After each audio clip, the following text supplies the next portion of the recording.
This is the grow box. This is where we put the plants. The nutrient transport system is the hose. It's going to take water from the fish tank, pump it up into the grow box.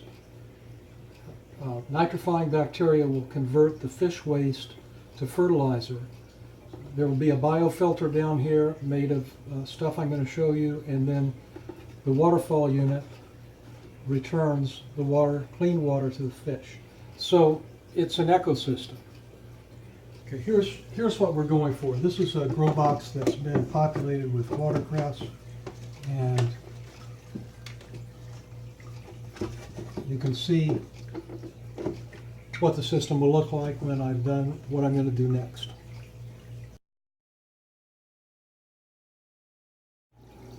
This is the grow media.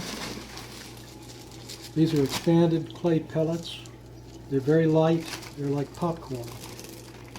They have a nice texture. The rough surface and the little indentations allow the nitrifying bacteria to live and find a home. So we want that to happen.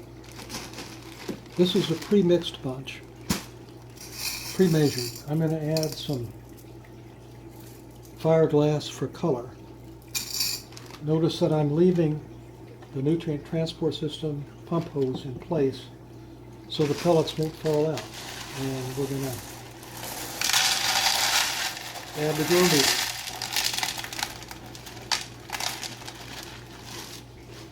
Spice it up with some fiberglass.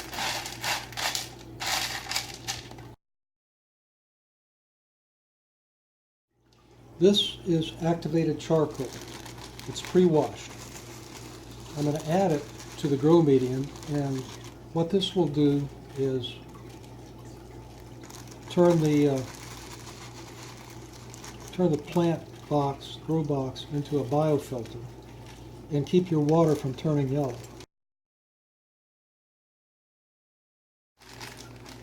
Hydroponically grown watercress. I buy it at the grocery store. It's alive and it still has the roots attached. So this is what I'm going to plant.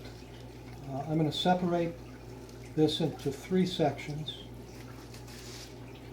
and I'm going to rinse off the loose dirt.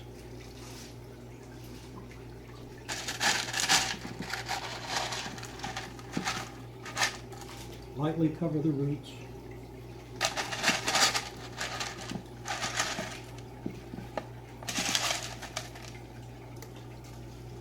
Now these plants will grow up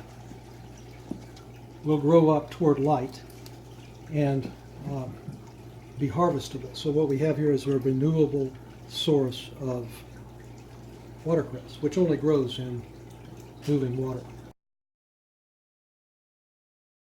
Before I remount the grow box, I'm going to prepare the pump. First, I'm going to make sure that we've got the extender on. Yes, we do. Next, I'm going to remove the filter.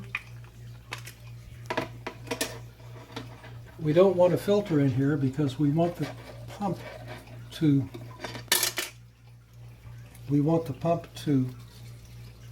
pull the solid waste out of the fish tank and recirculate it up to the grow box. So that's why I've removed the filter, discarding the filter. I'm also going to set the pump for the best setting. All the way to the left is off. No water will come out. All the way to the right is full power, and the water will come shooting out, too much water. So I'm going to set the adjuster bar to about the middle position, maybe just a little bit past the middle position toward the higher position. And that should give us a nice, manageable, peaceful sounding waterfall. Mount the grow box. Carefully rest it on the back of the tank. I'm going to use the latch. Make sure it's secure. Reattach the pump hose. This may take a little bit of fiddling because things have moved. We want to point the pump hose toward the middle of the grow box. We do not want it aimed at the V, because if we do, water will extrude. So this looks like a good position.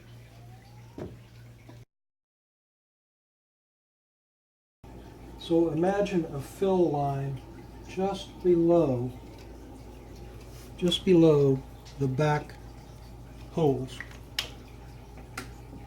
If we overfill, the water will effluviate down the back of the tank and down the wall, so we don't want that to happen.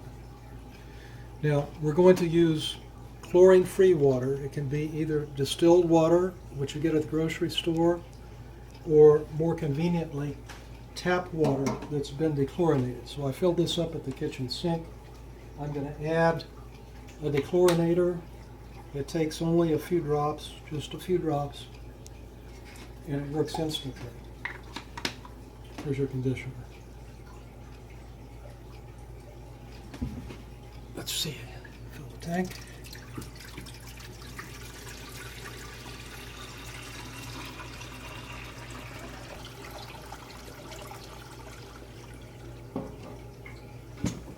Needs a little more.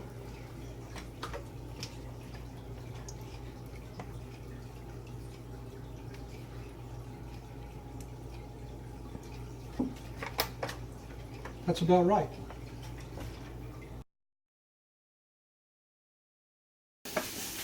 These are large fish. Normally I would start with 4 or 5 10-cent feeder fish, very small fish. The ones that survive will grow to fit the tank. After you have installed the fish, they'll be a little nervous, probably hungry. This would be a good time to add some food. Notice I'm giving them just a pinch of food. That's enough for 2 fish, and I feed them normally once a day. It's a little early in the day, that's why they're not eating. If you overfeed them, you may lose a fish. Here we go.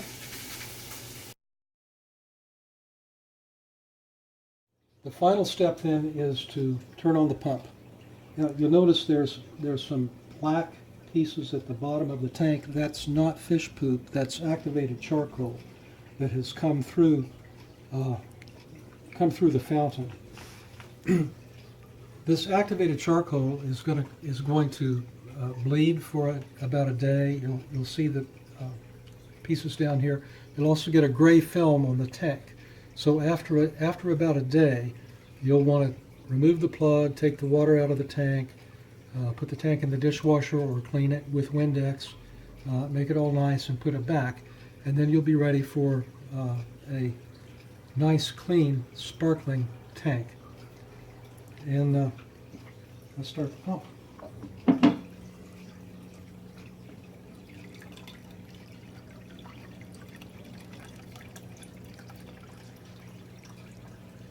And there we go, the Fountain of Life ecosystem, proudly displayed.